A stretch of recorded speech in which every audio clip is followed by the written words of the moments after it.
ನಮಸ್ಕಾರ. ರಿವ್ಯೂ ಚಾನಲ್ಗೆ ಸ್ವಾಗತ. ನಾನು ಸೌಖ್ಯ ಗಾಂವ್ಕರ್. SIRಗೆ ಕರ್ನಾಟಕ SIR ಪ್ರಕ್ರಿಯೆಗೆ ಸುಪ್ರೀಂ ಕೋರ್ಟ್ ಶಾಕ್ ಎದುರಾಗಲಿದೆಯಾ? ಮಹತ್ವದ ಬೆಳವಣಿಗೆ ಆಗ್ತಿದೆ. ಕರ್ನಾಟಕದಲ್ಲಿ SIR ಅಕ್ರಮ ಜರುಗಿದ ಬೆನ್ನಲ್ಲೇ ಯಾವ ರೀತಿ ರಂಗೋಲಿ ಕೆಳಗೆ ತೂರಿದ್ದಾರೆ ಅಂದರೆ, ಕರ್ನಾಟಕದಲ್ಲಿ ಕಂಡಲ್ಲಿ ಫಾರ್ಮ್ ಹಂಚುವಂತಹ ಯಾರ್ಯಾರು ಕ್ಯೂ ನಿಂತು ಯಾರ್ಯಾರ ಹೆಸರಲ್ಲಿ ಸಹಿ ಹಾಕಿದ್ದಾರೆ ಅನ್ನೋದು ಗೊತ್ತಿಲ್ಲ, ಅಲ್ಲಿ ತನಕ ಅಕ್ರಮಗಳು ನಡೆದಿರುವ ಬಗ್ಗೆ ಆಕ್ರೋಶ ಸಿಡಿದಿದೆ, ಆರೋಪ ಕೇಳಿ ಬರ್ತಿದೆ, ಕಂಪ್ಲೇಂಟ್ ಹೋಗಿದೆ ರಾಜ್ಯ ಚುನಾವಣಾ ಆಯೋಗಕ್ಕೆ, ಕೇಂದ್ರ ಚುನಾವಣಾ ಆಯೋಗಕ್ಕೆ. ಕೇಂದ್ರ ಚುನಾವಣಾ ಆಯೋಗ ಇವತ್ತು ಅಥವಾ ನಾಳೆ ರಾಜ್ಯಕ್ಕೆ ಎಂಟ್ರಿ ಕೊಡ್ತಾ ಇದೆ. ಪಕ್ಷಗಳ ಜೊತೆಗೆ, ವಿವಿಧ ರಾಜಕೀಯ ಪಕ್ಷಗಳ ಜೊತೆಗೆ ಚರ್ಚಿಸಿ ಮಹತ್ವದ ತೀರ್ಮಾನ ತಗೊಳ್ಳಿದಿಕ್ಕಿದೆ. ಇದರ ನಡುವೆ ಸುಪ್ರೀಂ ಕೋರ್ಟ್ ಮಧ್ಯಪ್ರವೇಶ ಆಗತ್ತಾ ಕರ್ನಾಟಕ SIR ಪ್ರಕ್ರಿಯೆಯಲ್ಲಿ? ಡೀಟೇಲ್ಸ್ ಇಡ್ತಾ ಹೋಗ್ತೀವಿ. ಮಿಸ್ ಮಾಡಿದ್ರೆ ನಮ್ಮ ಚಾನಲ್ನ ಸಬ್ಸ್ಕ್ರೈಬ್ ಮಾಡಿ, ನಿಮ್ಮ ಅಭಿಪ್ರಾಯ ಕಮೆಂಟ್ ಮಾಡಿ ತಿಳಿಸಿ. ವೀಕ್ಷಕರೇ, ಈಗ BJP JDS ಇಬ್ಬರೂ ಕೂಡ ತುಂಬಾ ಸೀರಿಯಸ್ ಆಗಿ ತಗೊಂಡಿದ್ದಾರೆ. ಯಾಕಂದ್ರೆ ಮಸೀದಿಗಳಲ್ಲಿ SIR ಆಗಿದೆ, ಅಂಗನವಾಡಿ ಕೇಂದ್ರಗಳಲ್ಲಿ ಸಾಮೂಹಿಕವಾಗಿ ಕುರಿ ತುಂಬದಂಗೆ ಜನರನ್ನ ತುಂಬಿ ನಡೆಸಿದ್ದಾರೆ ಅನ್ನುವಂಥದ್ದು ರಿಪೋರ್ಟ್ ಆಗಿದೆ, ವಿಡಿಯೋ ವೈರಲ್ ಆಗಿದೆ. ಕೇಂದ್ರ ಚುನಾವಣಾ ಆಯೋಗಕ್ಕೂ ಕೂಡ ಸಿಕ್ಕಿದೆ. ದರ್ಗಾ, ಮಸೀದಿ, ಅರಳಿಕಟ್ಟೆ, ಅಂಗನವಾಡಿ ಎಲ್ಲಿ ಬೇಕೋ ಅಲ್ಲಿ ಜನರನ್ನ ಗುಂಪುಗೂಡಿಸಿದ್ದಾರೆ. ಅದರಲ್ಲೂ ರಾಜಕೀಯ ಲೆಕ್ಕಾಚಾರದಲ್ಲಿ ತಮ್ಮ ವೋಟ್ ಬ್ಯಾಂಕ್ ಪಕ್ಕಾ ಮಾಡ್ಕೊಳ್ಳೋದಕ್ಕೆ ಕೆಲವು ರಾಜಕೀಯ ಪಕ್ಷಗಳು ಕೆಲವು ಸಮುದಾಯಗಳನ್ನು ಸೇರಿಸಿರೋದ್ರು ಕೂಡ ಈಗ ಗೊತ್ತಾಗ್ತಿದೆಯಲ್ವಾ. ಹಾಗಾಗಿ ಕೇಂದ್ರ ಚುನಾವಣಾ ಆಯೋಗ ಈಗ ರಾಜ್ಯಕ್ಕೆ ಭೇಟಿ ಕೊಡ್ತಾ ಇದೆ. ಈ ಎಲ್ಲ ದೂರು ಮಾಹಿತಿ ಪರಿಶೀಲನೆ ಮಾಡ್ತಾ ಇದೆ ಮತ್ತು ಸಂಬಂಧಪಟ್ಟವರ ವಿರುದ್ಧ ಕಟ್ಟುನಿಟ್ಟಿನ ಕ್ರಮ ಕೂಡ ಆಗತ್ತೆ. ಕೇಂದ್ರದ ತಂಡ ಗಂಭೀರವಾಗಿ ಪರಿಗಣಿಸಿದೆ ಇದನ್ನ. ಈಗ ಪ್ರಹ್ಲಾದ್ ಜೋಶಿ ಅವರು ಮತ್ತು ಕುಮಾರಸ್ವಾಮಿ ಅವರು ಇನ್ನೊಂದು ಸುತ್ತು ಇದರ ಬಗ್ಗೆ ಕೇಂದ್ರ ಚುನಾವಣಾ ಆಯೋಗಕ್ಕೆ ಪಿನ್ ಟು ಪಿನ್ ಡೀಟೇಲ್ಸ್, ಅಂದ್ರೆ ಒಂದು ಜಿಲ್ಲೆ ವ್ಯಾಪ್ತಿಯಲ್ಲಿ, ಒಂದು ಕ್ಷೇತ್ರದ ವ್ಯಾಪ್ತಿಯಲ್ಲಿ ಎಷ್ಟು ಗೋಲ್ಮಾಲ್ ಆಗಿದೆ, ಅದರ ಅರ್ಥ ಇಡೀ ರಾಜ್ಯದಲ್ಲಿ ಇನ್ನೆಷ್ಟು ಆಗಿರಬೇಡ, ಎಷ್ಟು ಲಕ್ಷ ಮತಗಳು ಗೋಲ್ಮಾಲ್ ಆಗಿಬಿಡಬೇಡ ನಾಳೆ. ಈಗ ಈ ಫಾರ್ಮ್ ವಿತರಣೆ ಅಕ್ರಮದಿಂದ ಅನ್ನೋದನ್ನ ಲೆಕ್ಕ ಇಟ್ಟು ಮನವರಿಕೆ ಮಾಡ್ಕೊಡೋಕೆ ಮುಂದಾಗ್ತಿದ್ದಾರೆ.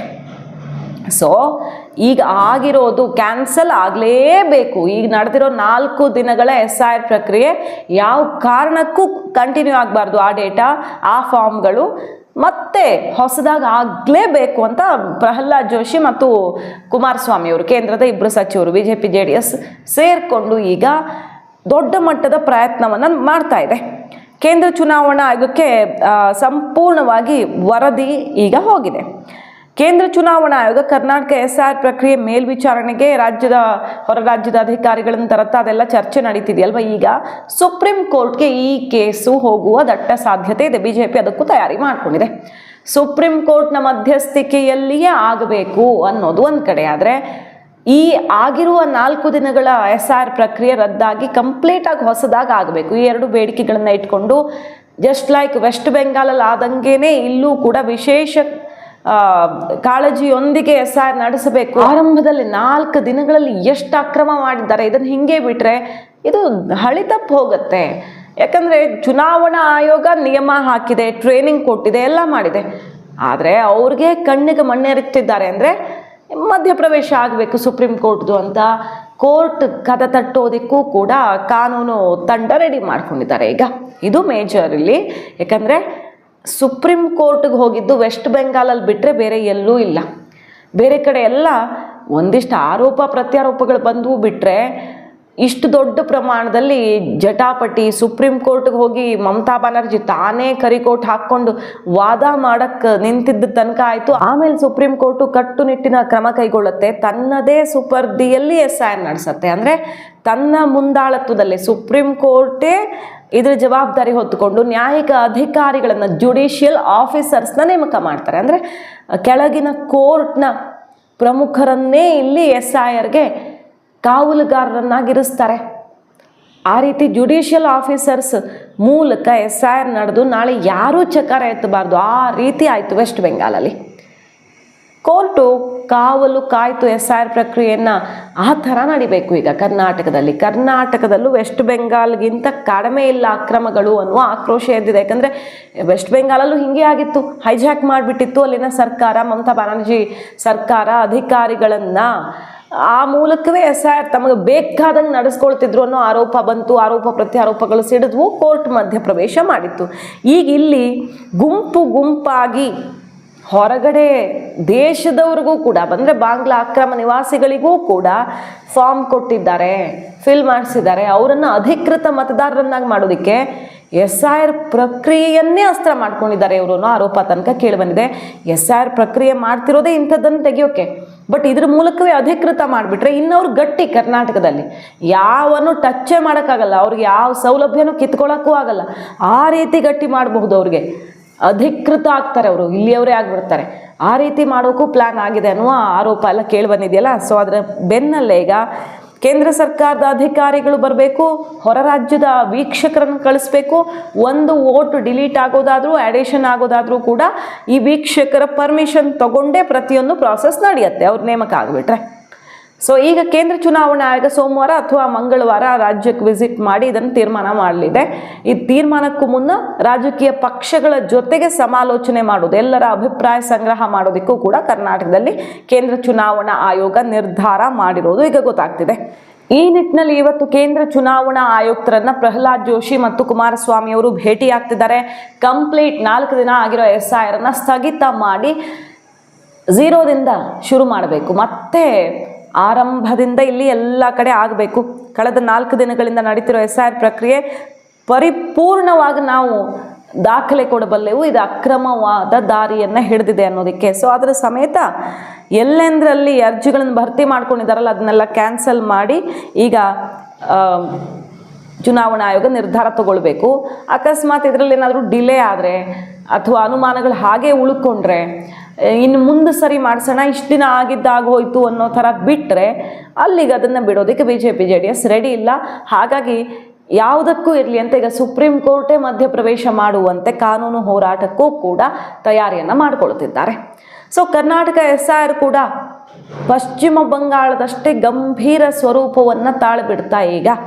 ಅದು ಕುತೂಹಲಕ್ಕೆ ಕಾರಣ ಆಗಿರೋದು. ಯಾಕಂದರೆ BJP JDS ಅವರು ಕೂಡ ಕಾಂಗ್ರೆಸ್ನವರಷ್ಟೇ ತಯಾರಿ ಮಾಡ್ಕೊಂಡಿದ್ರೆ, ಕಾರ್ಯಕರ್ತರು ಅಖಾಡದಲ್ಲಿ ತಮ್ಮ ಮತದಾರರನ್ನು ಭದ್ರ ಮಾಡ್ಕೊಳ್ಳೋದಕ್ಕೆ ಅವ್ರಿಗೂ ಜವಾಬ್ದಾರಿ ಇರುತ್ತಲ್ವ. ಅಕ್ರಮವಾಗಿ ಭದ್ರ ಮಾಡೋದಲ್ಲ, ಬದಲಾಗಿ ಯಾರಿಗೂ ಮಿಸ್ ಆಗಬಾರ್ದು, ಎಲ್ಲ ರೈಟ್ಸ್ ಅಲ್ವಾ ಇದು ಮತ ಹಾಕೋದು. ಸೊ ಅವರ ಹಕ್ಕಿನಿಂದ ಅವರು ವಂಚಿತರಾಗಬಾರ್ದು, ಅದನ್ನು ಖಚಿತಪಡಿಸೋದಕ್ಕೆ BJP JDS ಅವರು ಕಾರ್ಯಕರ್ತರನ್ನು ಟ್ರೈನ್ ಅಪ್ ಮಾಡೋದು ಹಿಂದೆ ಬಿದ್ದುಬಿಟ್ರು. ಕಾಂಗ್ರೆಸ್ಸು ಒಂದು ಹೆಜ್ಜೆ ಮುಂದಕ್ಕೆ ಹೋಗ್ಬಿಡ್ತು. ಇದು ಗ್ರೌಂಡ್ ರಿಪೋರ್ಟ್, ಎಲ್ಲರೂ ಪಕ್ಷದವರೇ ಮಾತಾಡ್ಕೊಳ್ತಿರೋದು. ಹಾಗಾಗಿ ಕಾಂಗ್ರೆಸ್ಸು ತಮ್ಮ ಮತ ಬ್ಯಾಂಕನ್ನು ಭದ್ರ ಮಾಡ್ಕೊಳ್ಳೋದಕ್ಕೆ ಇಂತಿಂಥ ವ್ಯವಸ್ಥೆಗಳನ್ನು ಮಾಡ್ತಾ ಅನ್ನೋ ಆರೋಪ ಕೇಳಿ ಬರ್ತಿದೆ. ಆದರೆ BJP JDS ಅವರು ಕಡೆಗೆ ಜನರನ್ನು ಎಜುಕೇಟ್ ಮಾಡಿ ಇದನ್ನು ಮಾಡಿಸ್ಕೊಳ್ಳಿ ಅಂತ ಕರ್ಕೊಂಡು ಬರೋದಕ್ಕೂ ತಮ್ಮ ಕಾರ್ಯಕರ್ತರನ್ನು ಟ್ರೈನ್ ಅಪ್ ಮಾಡದೆ ಈಗ ಮೈ ಪರಚಿಕೊಳ್ಳುವಂತಾಗಿದೆ ಪರಿಸ್ಥಿತಿ. ಬಟ್ ಈಗ ಆಗಿರೋದನ್ನೇ ರದ್ದು ಮಾಡಿ ಅಷ್ಟೊತ್ತಿಗೆ ಈಗ ಸಮಸ್ಯೆ ಆಗಿರೋದ್ರಿಂದ ಎಲ್ಲರಿಗೂ ಎಕ್ಸ್ಪೀರಿಯನ್ಸ್ ಸಿಕ್ಕಿದೆಯಲ್ವ, ಹಿಂಗಾಗತ್ತೆ ಹಿಂಗೆ ಮಾಡಿದ್ರೆ ಅಂತ. ಸೊ ಈಗ ನಮಗೆ ಟೈಮು ಸಿಗತ್ತೆ ಅನ್ನೋ ಐಡಿಯಾನು ಇರಬಹುದು. ಒಟ್ಟಿನಲ್ಲಿ ಅಕ್ರಮ ಅಂತೂ ನಡೆದು ಬಿಟ್ಟಿದೆ, ಅದನ್ನು ಕಂಪ್ಲೀಟಾಗಿ ಸ್ಥಗಿತ ಮಾಡಲೇಬೇಕು ಅಂತ ಕಾನೂನು ಮಾರ್ಗದಲ್ಲಿ ಮತ್ತು ಕೇಂದ್ರ ಚುನಾವಣಾ ಆಯೋಗದ ಮೂಲಕ ಕರ್ನಾಟಕ SIRಗೆ ಬಿಗ್ ಶಾಕ್ ಎದುರಾಗುವ ಎಲ್ಲ ಸಂಭವ ಕಂಡು ಬರ್ತಿದೆ.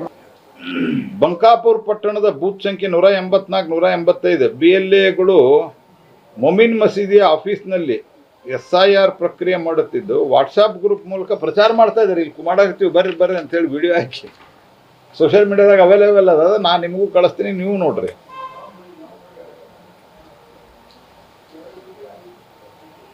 ಸ್ಕ್ರೀನ್ಶಾಟ್ ಹಾಕೊಂಡಾರ, GPS ಫೋಟೋ ಸಮೇತ ಹಾಕೊಂಡಾರ.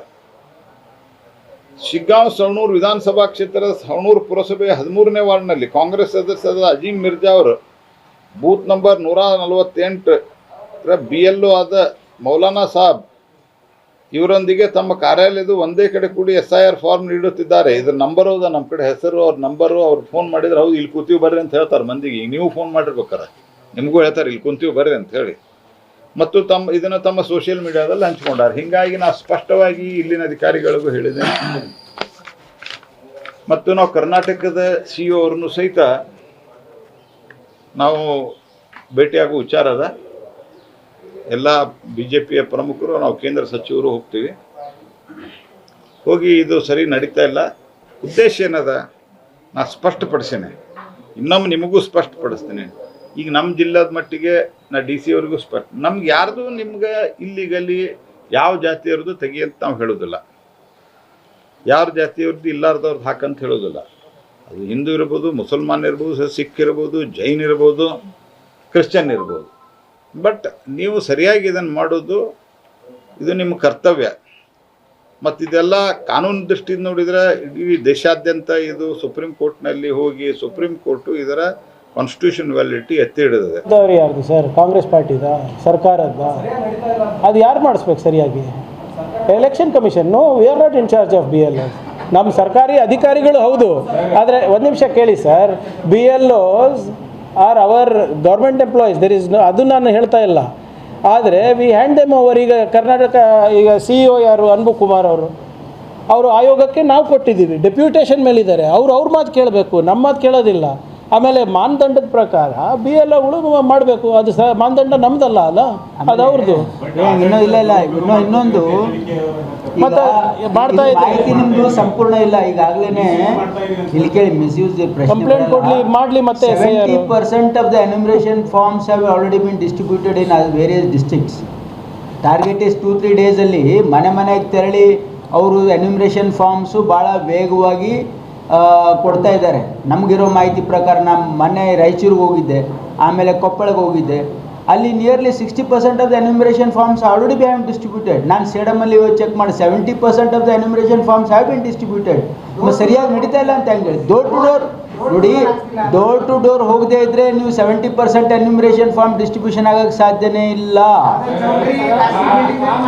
ನೋಡಿ, ಒಂದು ನಿಮಿಷ ನಮ್ಮ ಕರ್ನಾಟಕದಲ್ಲಿ ಏನಾದರೂ ಆಗಿದೆಯಾ? ನಮ್ಮ ಗುಲ್ಬರ್ಗದಲ್ಲಿ ಎಲ್ಲಾದರೂ ಆಗಿದೆಯಾ?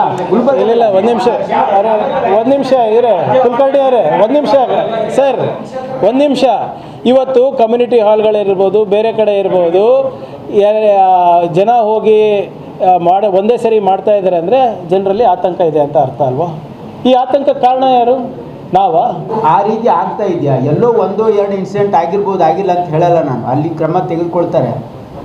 ತಗೋಬೇಕು ಸರ್. ಆದರೆ ನಾವು ತಗೊಳ್ತಾ ಇದ್ದೀವಿ. ಆದರೆ ಇವತ್ತು BJP ಅವರು ಯಾಕೆ ಈ ರೀತಿ ಮಾಡ್ತಾ ಇದ್ದಾರೆ, ಎಲೆಕ್ಷನ್ ಕಮಿಷನ್ ಹತ್ರ ಯಾಕೆ ಹೋಗಿದ್ದಾರೆ ಅಂದರೆ, ಇಲ್ಲಿ ಇರ್ತಕ್ಕಂಥ ಅಧಿಕಾರಿಗಳು ಇವತ್ತು ಬೇಕಂತ ಹೀಗೆ ಮಾಡ್ತಾ ಇದ್ದಾರೆ ಅಂತ ಹೇಳಿ ಬೇರೆ ರಾಜ್ಯದಿಂದ ಅಧಿಕಾರಿಗಳನ್ನೇ ಇಲ್ಲಿ ಡೆಪ್ಯೂಟ್ ಮಾಡಿ ಇವತ್ತು SIR ಅವ್ರ ಕಂಟ್ರೋಲ್ ತಗೊಂಡು ಯಾವ ರೀತಿ ವೆಸ್ಟ್ ಬೆಂಗಾಲಲ್ಲಿ ಮಾಡಿದ್ರು ಅದು. ಮಾಹಿತಿ ಇಷ್ಟ ಆಗಿದ್ರೆ ಮಿಸ್ ಮಾಡದೆ ನಮ್ಮ ಚಾನಲ್ನ ಸಬ್ಸ್ಕ್ರೈಬ್ ಮಾಡಿ, ನಿಮ್ಮ ಅಭಿಪ್ರಾಯ ಕಮೆಂಟ್ ಮಾಡಿ ತಿಳಿಸಿ. Thank you.